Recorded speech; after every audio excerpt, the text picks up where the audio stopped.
కాకినాడ జిల్లా పిఠాపురంలో పవన్ కళ్యాణ్ మా సమస్య పరిష్కరించండి అంటూ పిఠాపురంలో రైతులు ఆవేదన వ్యక్తం చేశారు.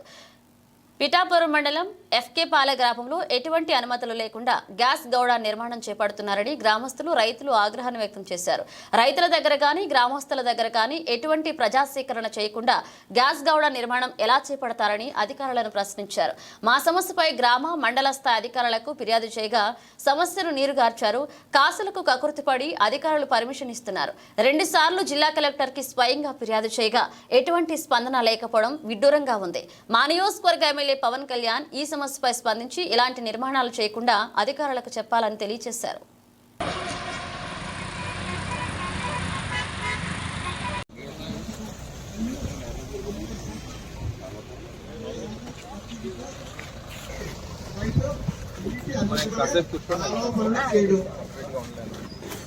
అదేవిధంగా గ్రామంలో గారు కోరుచున్నాం తనిఖీ పథకాన్ని అవసరం లేదు కానీ బట్ దీంట్లో ప్రాముఖ్యత తెలియకుండా మనం దేంట్లో కూర్చున్నాం ఏదో మీటింగ్ ఇచ్చామని కాదు. ఒక రోజు ఒక లేట్ అవ్వచ్చు, ఒకటి ముందుకు రావచ్చు, మనకు తెలియకుండానే కొన్ని మనం మర్చిపోయి ఉండొచ్చు కూడా. ఫర్ ఎగ్జాంపుల్ ఇంకా దాన్ని దేనికోసం ఖర్చు పెట్టాలనేది రెండో భాగం. మీరు మొదటి భాగం అయిపోతుంది, రెండో భాగం పోయినా కూడా ఉపయోగం లేదు. చాలా ఇబ్బంది పడుతున్నారు. చట్ట ప్రకారం మనం పెట్టలేము. దీని పర్మిషన్స్ అవన్నీ పెట్టిన దాని పర్మిషన్స్ ఇచ్చి ఉంటాం గౌరవనీయులు కలెక్టర్ గారికి, అదేవిధంగా అధికారులకి, జిల్లా లేకపోతే కాలువల్లో పొడికి అంటే పొలాలు అంటే నాకు పొలాలకు సంబంధించిన కాలువలో పొడి మీ ఇష్టం. మీరు ఏది ఐడెంటిఫై చేసినా మీ దగ్గర నుంచి వచ్చే ప్రపోజల్ సంతకం పెట్టడం నాకు ఎలాంటి లిమిట్ ఉండదు.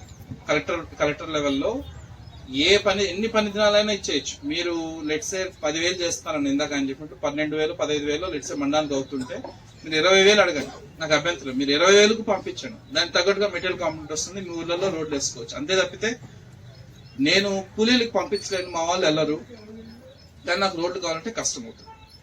మీకు ఇది అర్థమైందా అండి? ఇది కొంచెం వినడానికి మీకు ఇబ్బందిగా అనిపించవచ్చు, బట్ వాస్తవం మీరు. నేను దీంట్లో మిమ్మల్ని మభ్యపెట్టి అనవసరం కదా. మీరు అడిగినవన్నీ వేయగలము, అడిగి చెప్పినవన్నీ చేయగలమని చెప్పాలి అంటే నేనేం అడగాలి మిమ్మల్ని? దయచేసి కూలీకి సంబంధించిన ఎవరైతే రిజిస్టర్ అయి ఉన్నారో వాళ్ళందరినీ అట్లీస్ట్ మార్నింగ్ ఎంత 3 గంటలు వెళ్తున్నారా, ఇప్పుడు 4 hours వెళ్తున్నారా, 4 గంటలు దయచేసి దాన్ని పంపించాలి. పంపిస్తే మీ ఊర్లో ఏం కావాలి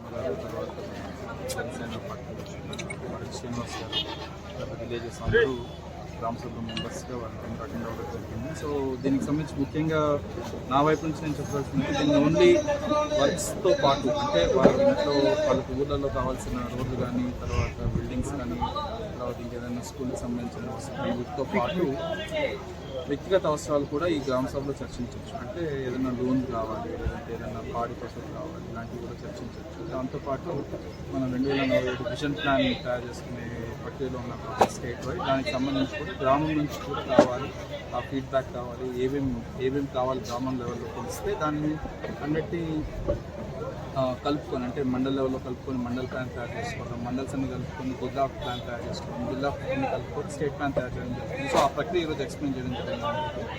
సో దయచేసి అందరూ ఈ సద్వినియోగం చేసుకోవాలి గ్రామ సభల్ని.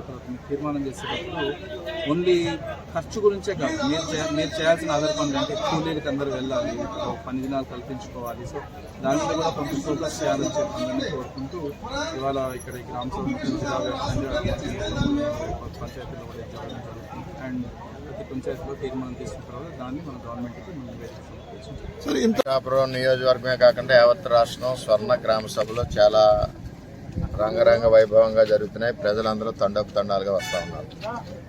నేను తెలియజేసేది ఏంటంటే, గౌరవ ముఖ్యమంత్రి చంద్రబాబు నాయుడు గారు 2014 నుంచి 19 వరకు కూడా కోట్లాది రూపాయలు ఉపాధి హామీలో పనులు ఈ రాష్ట్రంలో చేశారు. చంద్రబాబు నాయుడు గారు అంటేనే నరేగాలో కేంద్ర ప్రభుత్వం ఇచ్చే నరేగా నిధుల్లో ఒక కొత్త వరవడి తీసుకొచ్చిన నాయకుడు. అలాగే మొన్న కూటమి ప్రభుత్వం వచ్చాక అటు చంద్రబాబు నాయుడు గారు ముఖ్యమంత్రి, అలాగే మన పవన్ కళ్యాణ్ గారు ఇక్కడ స్థానిక ఎమ్మెల్యే, డిప్యూటీ సీఎం, అది కూడా ఈ కనెక్టెడ్ మన విభాగం మంత్రి, మన అదృష్టం కూడా. నేను అధికారులను రిక్వెస్ట్ ఏం చేస్తున్నానంటే, తెలుగుదేశం పార్టీ హయాంలో కోట్ల రూపాయల వర్కులు దానికి ఎగ్జాంపుల్ చిత్రాడు ఈబీసీ కాలనీ శంకుస్థాపన చేసాం, డబ్బులు నిధులు ఎట్టి పెట్టాం పంచాయతీల్లో మ్యాచింగ్ గ్రాంట్లు. అవి కక్షపూరిత ధోరణితో వైఎస్ఆర్సీపీ ప్రభుత్వం వాటిని ఆపివేయడం జరిగింది. ఇప్పుడు ఈ స్వర్ణగ్రామ సభల ద్వారా వాటికి టాప్ ప్రియారిటీ ఇచ్చి వాటిని పూర్తి చేసి రెస్ట్ సెకండ్ ప్రియారిటీలో మనం వెళ్ళాలి. ఎందుకంటే అప్పటి నుంచి కూడా ఈరోజు ప్రభుత్వం వచ్చిందంటే ఆ ప్రజల వల్లనే, ఆ ఏరియాల్లో ఇబ్బందులు ఉన్న వల్లనే వాళ్ళందరూ కూడా నిరీక్షణ చేస్తూ ఉన్నారు 5 సంవత్సరాల నుంచి. అందుచేత అక్కడ ఉన్న రోడ్లు డ్రైన్లు కానీ పూర్తి చేయాలి. ఇప్పుడు కొత్తగా వచ్చిన ఇందులో సుమారు 80 పథకాలు ఉన్నాయి, లబ్ధులు ఉన్నాయి, రైతులకు ఉన్నాయి, అలాగే మన రోడ్లు ఉన్నాయి, డ్రైన్లు ఉన్నాయి, పంట కాలువలు ఉన్నాయి, అదేవిధంగా గొర్రెల షెడ్లు ఉన్నాయి. బీసీలకి అన్ని రకాలు కూడా ఉపయోగించుకోవాల్సిన బాధ్యత ప్రజలది. ఎందుకంటే ప్రభుత్వం ముందుకు వచ్చింది, మీకేం కావాలి ప్రజలకి అని చెప్పి స్వర్ణ గ్రామ సభలో అడుగుతా ఉన్నాను.